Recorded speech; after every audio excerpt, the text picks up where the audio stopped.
성령 강림 주일입니다. 예수님이 이 땅에 오셔서 십자가에 죽으시죠. 성경은 예수님은 죄 없이 십자가에 죽으셨다고 말씀하면서 그 이유를 분명히 말씀을 하셨어요. 바로 우리의 죄를 위하여, 우리 허물을 위하여, 우리의 질고를 위해서 예수님은 맞으시고 희롱을 당하시고 십자가에 죽으셨다고 말씀하고 있습니다. 그 예수님은 십자가 위에서 다 이루었다 그랬어요. 그 이루심이 예수님 부활하심으로 증명이 되었고, 예수님의 부활은 바로 우리의 부활로 예수 믿는 성도들이 성도로 세움을 받고 이 땅에 그냥 사는 것이 아니라 하나님의 자녀로 예수님의 생명을 가지고 영생을 누리며 천국 가는 하나님의 백성으로 산다 하는 것이었습니다.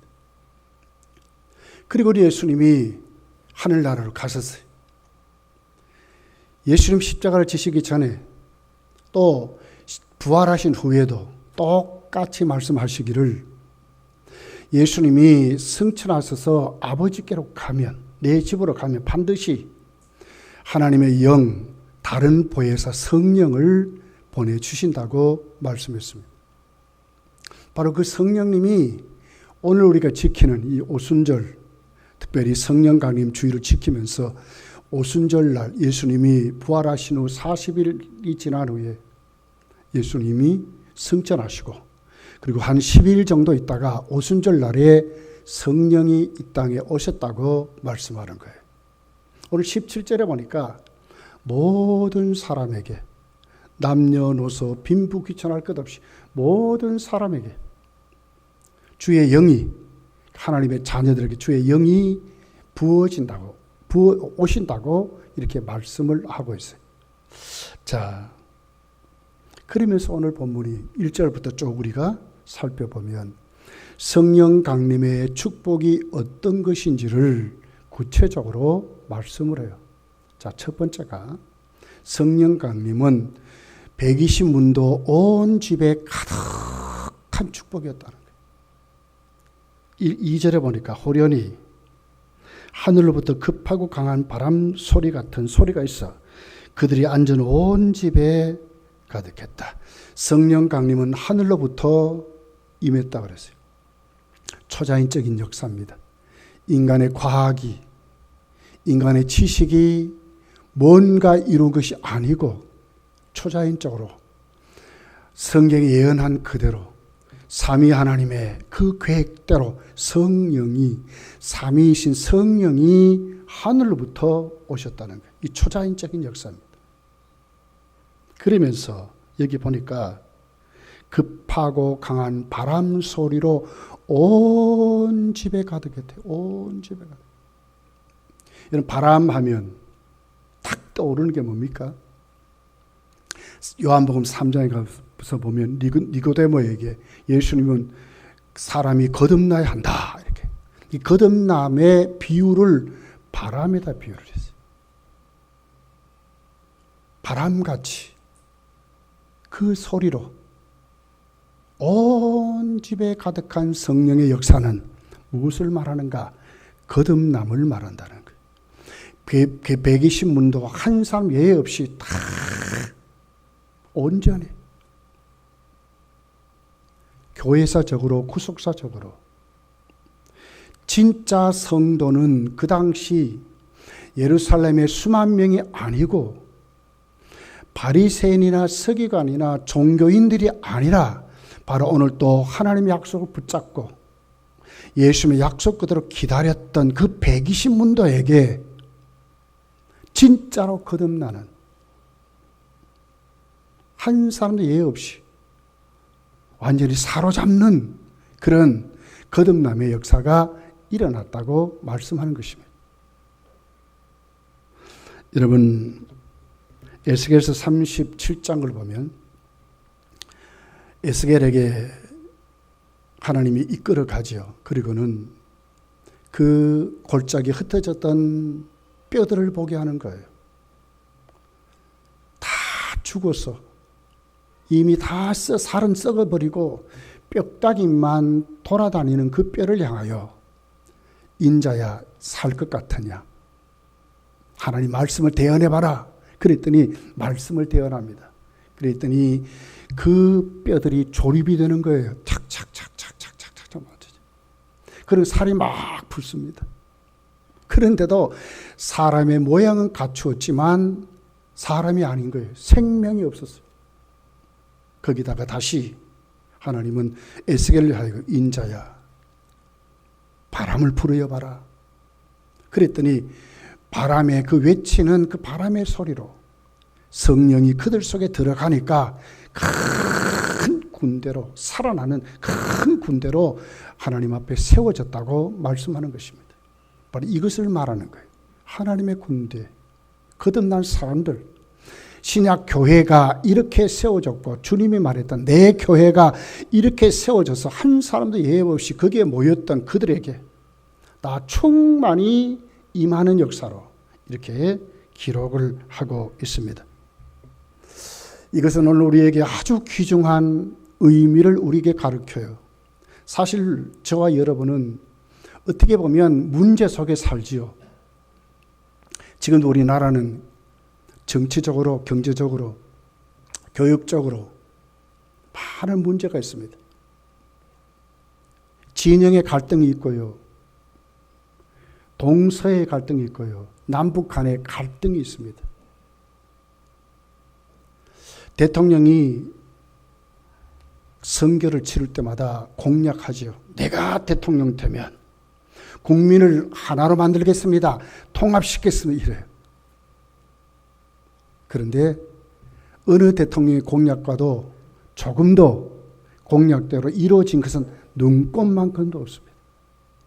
요즘 보니까 더 갈라지고 더 아주 불안한 이런 사회를 지금 우리가 살아가는 것 같아요. 정치가 문제를 해결해 준 게 아닙니다. 이 사회에 난제되어 있는 수많은 어려움들을 인간의 어떤 노력이 해결하지 못한다고 지금 말하는 겁니다. 세계적인 전쟁이 앞으로 점점 이렇게 준비되고요. 키신저라고 하는 과거에 미국 국방부 장관을 지냈던 그 키신저가 그러잖아요. 앞으로 5년 내에 3차 대전이 일어날지도 모른다 이렇게 말했어요. 점점 그것으로 가고 있다 이렇게 말했어요. 우크라이나 전쟁 해결점이 없어요. 우리 같으면 쉽게 그냥 뚝딱거리면 좀 이렇게 선진국들이 달려들어가지고 뚝딱거리면 될 것 같은데 안 됩니다. 점점 꼬여가고 있습니다. 우리 삶의 질은 어떻습니까? 오늘 이것은 우리에게 뭘 얘기합니까?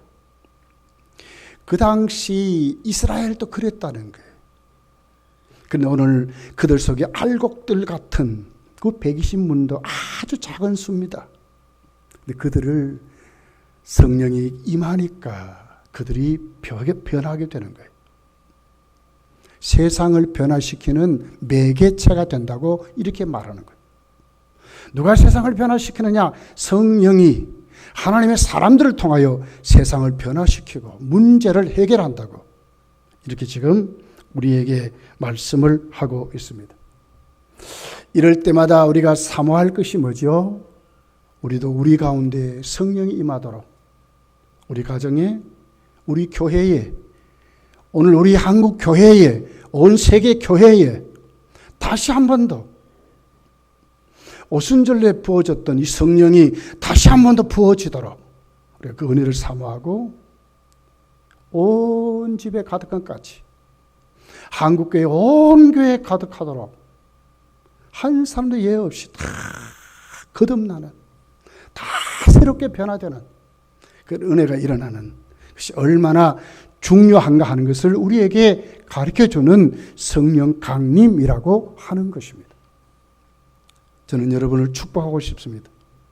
여러분의 가정, 여러분의 삶, 여러분이 섬기는 교회, 오늘 우리가 사는 대구 땅에 바람 같은 성령의 강한 역사가 온 집에 가득하시 우리에게 부어지기를 예수님 축복합니다.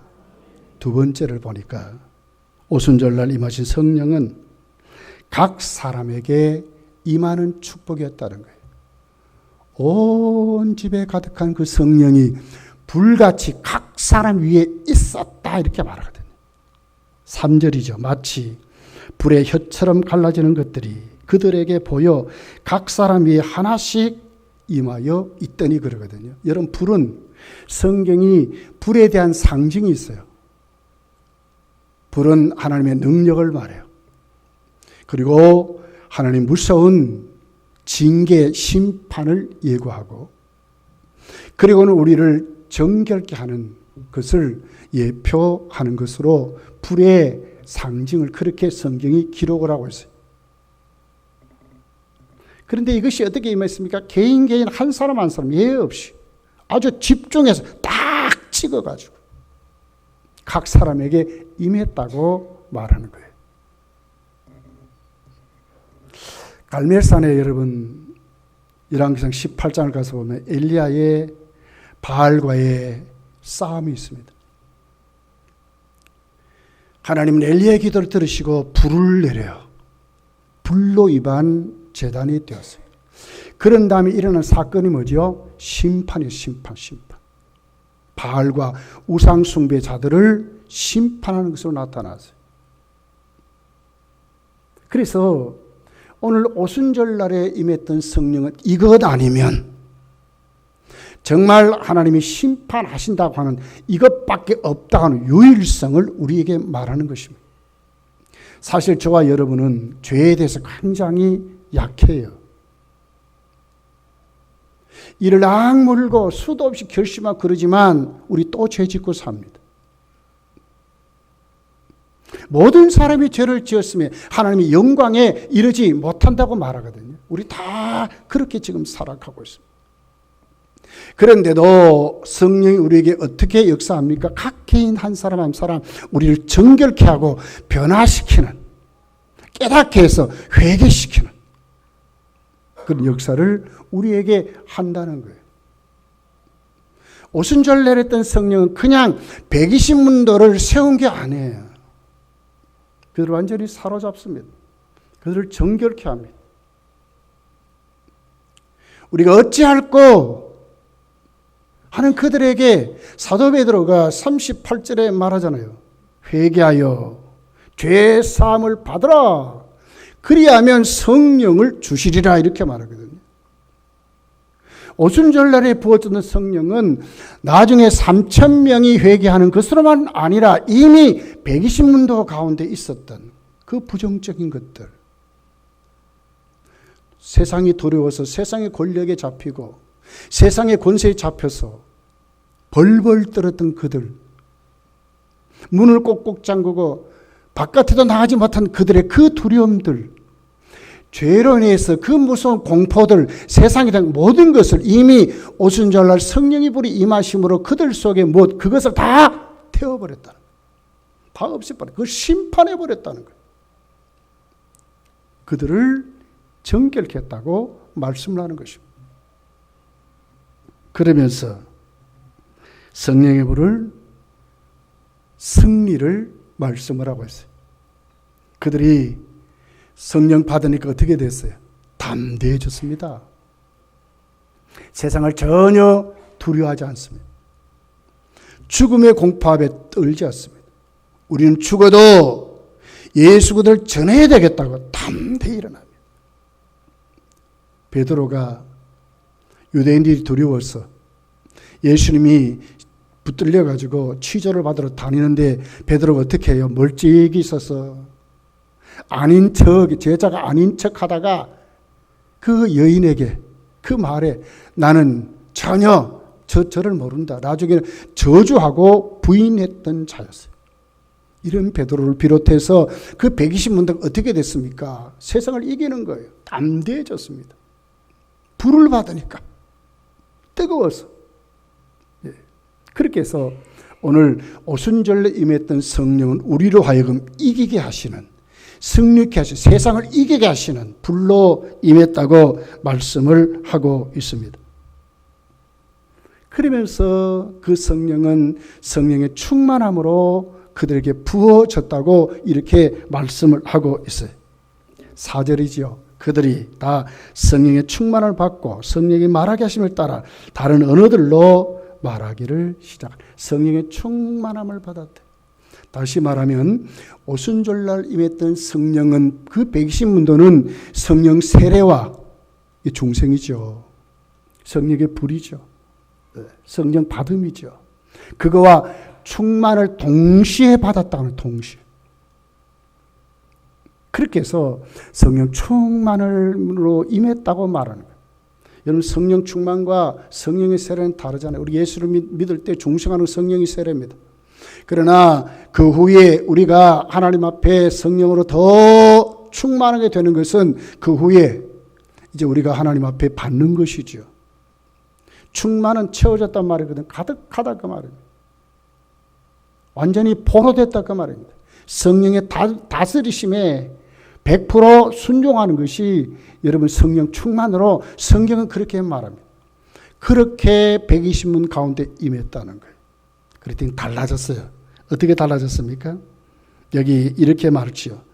성령의 말하계심을 따라 다른 언어들로 말하기를 시작하니라. 방언을 말하기를 시작했습니다. 창세기 11장에 가서 보면 바벨탑 사건이 있죠. 우리가 하늘 꼭대기까지 한번 다 보자. 사람들이 모여가지고 벽돌을 찍어가지고 탑을 자꾸 쌓아 올라갑니다. 하나님 그거 보고 웃으시죠. 한번 그들의 언어를 혼잡하게 만들어 버렸습니다. 그러니까 그 언어가 어떻게 되어 있습니까? 이게 함께해서 일하던 그들이 말이 안 통하는 거예요. 무슨 말을 하는지 모르는 거예요. 언어를 흩어버렸습니다. 그런 언어가 오순절날에 임한 성령을 어떻게 이제 하나 되었다는 거예요. 복음을 전하는 언어로 바뀌었다는 거예요. 하나님의 말하기심을 따라 성령의 말하기심을 따라 말하는 언어의 회복을 이렇게 말씀을 하는데 그 언어의 회복이 무엇입니까? 하나님 복음을 전하는 것이었다고 하는 거예요. 120문도가 성령 받으면 어떻게 됩니까? 1장 8절에 보면 오직 성령이 너희에게 임하시면 너희가 권능을 받고 예루살렘과 온 유대와 사마리아와 땅끝까지 이르러 내 증인이 되리라. 오순절 임한 성령은 그들에게 권능을 주시고 어떻게 됐습니까? 예수 그리스도의 복음의 증인이 되게 하셨다는 거예요. 성령이 임하는 것은 물론 우리의 삶도 달라지지요. 우리의 생활도 달라지지요. 그러나 뚜렷한 목적이 있어요. 그 목적이 뭡니까? 복음 증거에 있었다고 하는 것입니다. 예수님 말씀하지요. 승천하기 전에 너는 온 천하에 다니며 복음을 전파해라. 아버지와 아들과 성령의 이름으로 세례를 주고 제자 삼으라 하는 이 말씀이 오늘 오순절 임한 그 성령이 오신 목적이라고 하는 것입니다. 삶의 방법은 다양하게 다릅니다. 언어도 다릅니다. 다 다릅니다. 그러나 뚜렷한 성령 받고 예수 믿는 사람들의 공통적인 목적이 있습니다. 공통적인 목적이 뭡니까? 성령의 말하게 하심 따라 말하는데 이 말하게 하심 따라 말하는 것이 뭡니까? 복음을 전하는 말들을 하고 산다는 거예요. 이것이 오순절날 오신 성령의 역사입니다. 성도와 불신자의 차이점이 뭐가 있습니까? 살아가는 거 비슷한 것 같아요. 말도 비슷합니다. 가치관이나 모든 것을 이렇게 보면 일반적으로 보여지는 것이 비슷한 것 같은데 본질적으로 들어가면 다른 것입니다. 목적이 다릅니다. 언어가 달라집니다. 왜 달라졌습니까? 예수 그리스도의 복음의 증인으로 세워져서 그 말을 하니까 달라지게 됐다고 하는 것입니다. 사도 베드로는 오순절에 임한 성령으로 디아스포라 됐던 유대인들이 다 모여서 오순절 지키려고 다 모여서 오늘 이 120문도가 그들이 말하는 것을 듣습니다. 그랬더니 소동이 일어나는 거예요. 그 베드로가 뭐라 합니까? 아니, 이상하게 생각하지 마라. 구약에 말씀했던 그 예언, 요엘서에 말씀했던 그 예언이 우리에게 지금 이루어진 것이다. 이렇게 말하는 거예요. 여러분, 요엘 선지자가 그 당시 예언했던 그 시대가 어떤 모습이었습니까? 요엘서 1장 4절 6절을 보면 이렇게 기록합니다. 팝종이가 남긴 것을 메뚜기가 먹고 메뚜기가 남긴 것을 늑이 먹고 늑이 남긴 것을 황충이 먹었도다. 한 이족이 내 땅에 올라왔음이로다. 그들은 강하고 무수하며 그 이는 사자의 이 같고 그 어금니는 암사자의 어금니 같다. 하나님이 택한 성민이지요. 근데 성민이 참 제사장으로 하나님의 복음 전하는 민족으로 세워지지 못했을 때 하나님 무섭게 그들을 진노하시고 징계하세요. 그게 뭡니까? 농사 지으면 뭐합니까? 곡식을 거두면 뭐합니까? 그 자연재해가 도저히 회복할 수 없을 정도로 수많은 메뚜기들이 와서 다 먹어버리고 주위에 있던 이방 민족이 쳐들어와서 그들의 모든 것을 다 빼앗아 가 버렸다고. 열매 없는, 내일이 없는, 삶의 희망이 없는, 희망을 잃어버린 그런 시대를 말하고 있는 것입니다. 더 나가서 어떻게 됩니까? 한 이족이 일어난다. 다른 민족이지요. 이방 민족 바벨론이 쳐들어와서 남쪽 유다를 멸망시킬 것을 말씀하는 거예요. 아주 비극적인 것입니다. 희망이 없습니다. 시대를 어떻게 회복할 방법이 없다고 말하는데 요엘서가 그들에게 말했던 그 내용이 뭡니까? 그런데도 너희에게 희망이 있대. 어떻게? 너희들이 다시 일어날 수 있대. 다시 회복될 수 있대. 그것이 뭡니까? 하나님의 영이 오신다는 것이었어요. 하나님의 영이.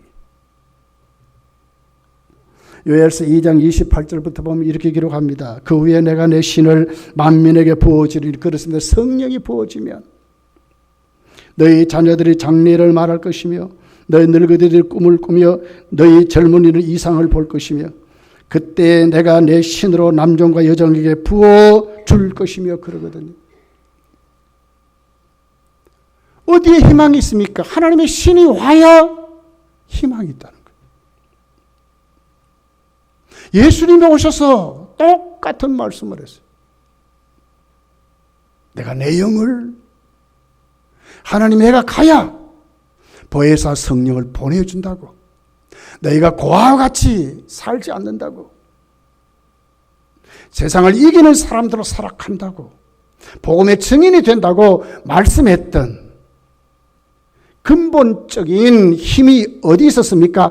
하나님의 영이 올 때, 성령이 올 때에 이렇게 된다고 말하는 거예요. 세상의 회복이 어디 있습니까? 삶의 질의 회복이 어디 있습니까? 경제가 살립니까? 정치가 살립니까? 사람들이 으쌰으쌰해서 과학이 세상을 살립니까? 살릴 수 없다는 거예요. 누가? 성령이 오셔서 사람을 개조할 때 성령이 오셔서 사람들이 구원받고 하나님의 사람이 될 때 그들의 마음이 뜯어곤쳐지고 그들의 가치관이 뜯어곤쳐지고 그들의 미래가 확실히 보장되는 삶을 살아가야 회복이 된다고 말씀을 하는 거예요. 저도 하루가 1년이 달라요. 작년하고 올해가 또 다릅니다. 몸도 달라지고요. 생각도 자꾸 달라져요. 베드로는 그러지요. 이상하게 생각하지 말아라. 바로 요엘서에 예언했던 이 말씀, 바른 시대에 하나님의 영이 오는 시대가 이루어졌는데 지금 우리에게 이루어졌다고 말씀하는 거예요. 그것이 오늘 본문 17절, 18절의 내용이에요. 하나님이 말씀하시기를 말세에 내가 내 영을 모든 육체에게 부어주리니. 그렇습니다. 말세에 세상 끝날 얘기 아닙니까? 신약 시대부터 시작해서 예수님 재림하는 그 시대를 말하는 거 아닙니까? 오직 희망이 있대. 희망을 잃어버리고 비전을 잃어버린 그들에게 참된 희망을 주고 참된 비전을 주는 방법이 뭐냐? 인간의 교육에 있는 게 아니라는 거예요. 좋은 제도를 잘 만드는 정치에 있는 것이 아니라고 하는 거예요. 육체적으로 막 단련해가지고 인간이 모든 건강에도 의학에도 있는 것이 아니라고 말하는, 그 뭡니까? 하나님의 영이 부어질 때, 하나님의 영이 부어질 때 너희 자녀들은 예언할 것이요, 너희 젊은이들이 환상을 보고 너희의 늙은이들이 꿈을 꾸리라. 그때 내가 내 영을 남종과 여종에게 부어주리니 그들이 예언할 것이며. 그렇습니다. 희망을 잃어버린 그들, 내일이 없는 그들에게 젊은이들이 환상을 본대요. 비전을 말하는 겁니다. 요즘 여러분 아이들에게 한번 물어보십시오. 앞으로 너희들이 커서 무엇이 되냐고 한번 물어보십시오. 확실히 옛날같이 대통령 되겠습니다, 과학자가 되겠습니다, 교수가 되겠습니다, 의학자가 되겠습니다, 이런 아이들 없어요 지금. 왜? 너무나 가치관이 혼란에 빠져버렸어요. 뭐가 똑바른지 모르게 되어버렸어요. 희망을 잃어버렸어요.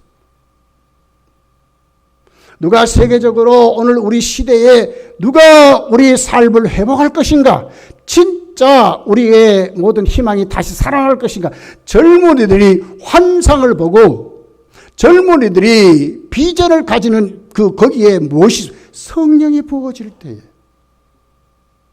젊은이들이 달라진다는 거예요. 늙은이들이 꿈을 꾼대요. 늙은이들이 생각이 뭡니까? 아이고 나 좀 건강하게 오래 살았으면, 이거 전부 아닙니까? 죽을 날이 얼마 남지 않은 그들에게 무슨 여러분 새로운 비전이 있습니까? 그런데도 불구하고 성령이 오시면 새로운 비전을 주신대요. 꿈을 꾼대요.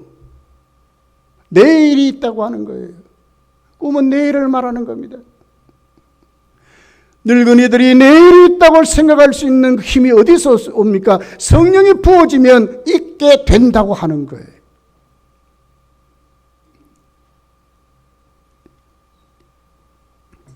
(29절에) 그때 내가 또 내 신으로 남종과 여종에게 부어주겠다, 부어주겠다. 예외 없습니다.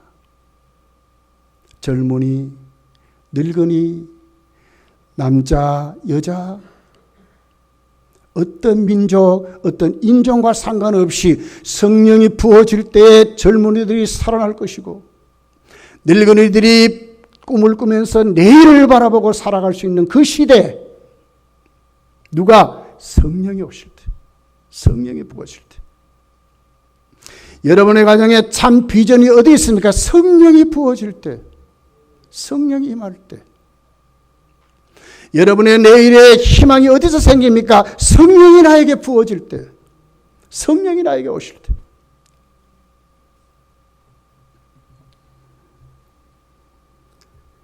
그 비전이 어디 쪽으로 향하고 있어요? 공통적으로 성령 충만을 받아서 성령의 말하게 하심을 따라 말한다. 젊은이들이 환상을 보고 늙은이들이 꿈을 꿀 수 있는 것이 무엇을 향해 있는가? 21절이 말하는 거예요. 자, 같이 한번 읽어봅시다. 자막이 있으니까 시작. 누구든지 주의 이름을 부르는 자는 구원을 받으리라 하였느니라. 누구든지 주의 이름을 부르는 자는 구원을 받는데 딱 꽂혀 있는 거예요. 복음의 증인들이 일어나는 거예요. 내일 죽을까 염려하는 늙은이들이 어떤 비전이 생겼습니까? 나도 한 사람 더 전도해야 되겠다. 나도 한번 세상을 살려봐야 되겠다. 나도 한번 내 이웃을 살려봐야 되겠다는 비전이 생기는 거예요. 주의 이름을 부르게 하는 젊은이들이 환상이 어디 꽂혀 있습니까? 어떻게 하면 하나님 나라가 확장될 것인가? 어떻게 하면 복음이 더 깊이 증거될까인가? 거기에 꽂히게 되는 것입니다. 하나님의 영이 부어질 때 그들의 입술에는 예수 그리스도를 말하게 될 것입니다. 왜? 성령은 예수님에 대해서 가르쳐 주시기 때문에 그래요. 예수님을 생각나게 하시기 때문에 그래요. 복음이 그들을 사로잡게 될 것입니다. 성령 충만은 거기에 사로잡히는 것입니다. 기뻐 뛰며 찬송하며 감격스럽게 일어나는데 견딜 수 없는 것이 생기는 거예요. 그것이 뭡니까? 이웃을 살려보려고 하는 힘이 거기 생기는 거예요. 남녀 여자 구분 없이 누구든지 주의 이름을 부르.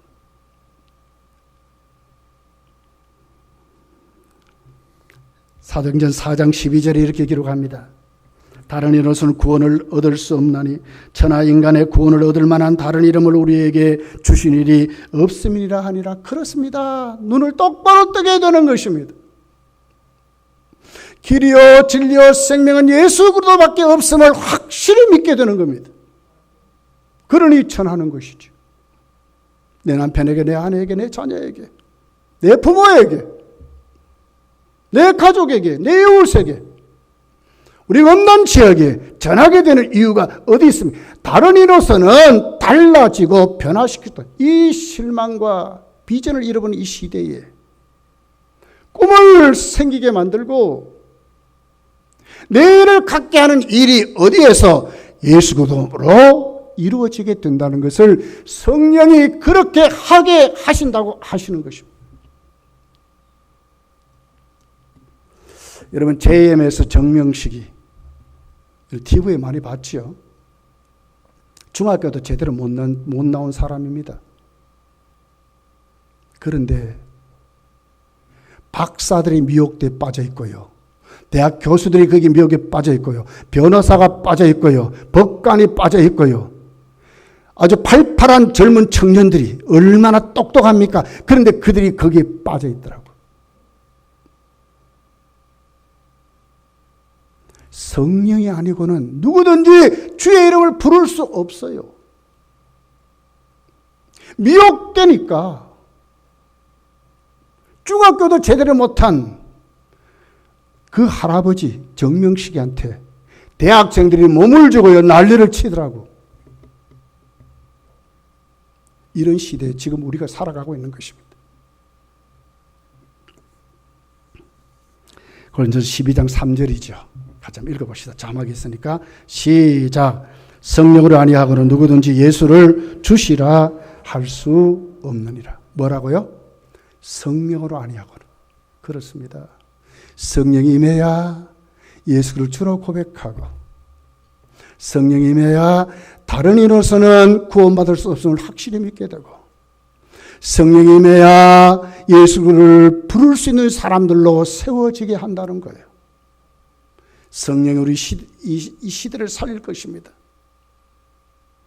복음으로 사람들을 변화시킬 거예요. 얼마나 성령의 역사가 정말 우리에게 절실한가를 우리에게 말하는 거예요. 오순절날 임한 성령은 온 집에 가득했습니다. 오순절날 임한 성령은 한 사람 개인에게 그들을 정결케 했습니다. 오순절 임한 성령은 그들 가운데 충만히 임했습니다. 사로잡아 버렸습니다. 입술의 말이 바뀌었습니다. 그들이 무엇입니까? 누구든지 주의 이름을 부르는 자들로 세워지게 합니다. 희망을 잃어버린 시대, 절망하는 시대, 내일이 없는 그 시대에 내일을 주게 만들고 절망이 희망으로 바뀌게 만들고 삶의 진짜 귀중한 할 수 있는 정말 방법이 생기고 비전이 생긴 힘이 성령이 임할 때, 하나님의 영이 임할 때 그들이 그렇게 되었다고 말씀을 하고 있는 것입니다. 8절 11절에 이렇게 기록해요. 우리가 각 사람이 난 곳 방언으로 듣게 된 것이 어찌 됨이냐. 우리가 다 우리의 각 언어로 하나님의 큰 일을 말함을 듣는도다. 완전히 그 지역이 뒤집어져 버린 거예요. 예루살렘이 뒤집어져 버린 거예요. 성령이 오니까 어떻게 되면 거기가 완전히 뒤집어져 버린 거예요. 오늘 우리 교회는 예배 마치고 이제 새생명 축제를 시작을 합니다. 바라기는 우리 교회가 다 성령 충만 받았어. 이번에 예루살렘이 뒤집어졌듯이 이 대구, 이 건단 지역이 뒤집어지는 역사가 일어나기를 예수님 축복합니다. 일어나야 돼요. 이거 어찌 된 일이냐, 어찌게 된 일이냐. 결국 그들이 어떻게 합니까? 회개하고 3,000명이 그날 예수를 믿습니다. 오순절 날 120문다가 변화되고 성령 충만 받고 사도 베드로의 설교를 통하여 어떻게 되면 3,000명이 회개하고 돌아왔어요. 저는 우리 교회도 이런 기적이 일어나기를, 성령의 역사가 일어나기를 예수 축복합니다. 38절부터 이렇게 기록해요. 베드로가 이르되 너희가 회개하여 각각 예수 그리스도의 이름으로 세례를 받고 죄 사함을 받으라. 그리하면 성령이 성을 선물로 받으리니 이 약속은 너희와 너희 자녀와 모든 먼 데 사람 곧 주 우리 하나님이 얼마든지 부르시는 자들에게 하신 것이라 하고 또 여러 말로 확정하여 권하여 이르되 너희가 이 패역한 세대에서 구원을 받으라 하니 그 말을 받는 사람들은 세례를 받으며 이날의 신도의 수가 3,000이나 더하더라. 여러분, 기적이라는 기적이라는 120문도가 3,000명이 됐어요. 그냥 결단한 거 아닙니다. 회개했습니다. 자복했습니다. 세례를 받았습니다. 진짜 믿는 자가 됐습니다. 이것이 성령의 임하신 사건이요 역사라고 기록하는 것입니다. 성령 강림 주일에 저희 여러분이 섬기는 이 건강교회에 이 같은 능력이 나타나기를 예수님 축복합니다. 기도하십시다. 말씀을 생각하며 기도합시다. 하나님